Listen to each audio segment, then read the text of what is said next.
再来，还有一种类型是没有文字，只有语音的选项。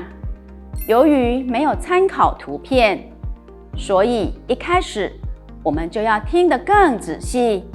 我们一样用2次听法。第一遍，先听主要的问题和选项内容。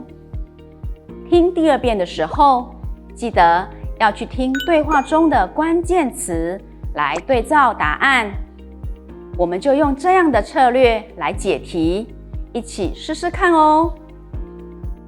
我查票弄年好啊，几日下总共冇学7窟了。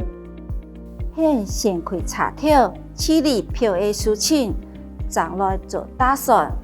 请问毛主任，现几窟查票做乜解？1. 付货查，2. 打票，3. 退票。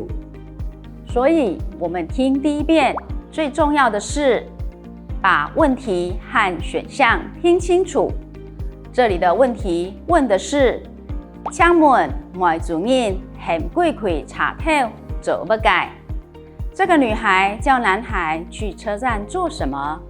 选项有付货查、打票、退票。听第2遍时，记得去对话中找关键词。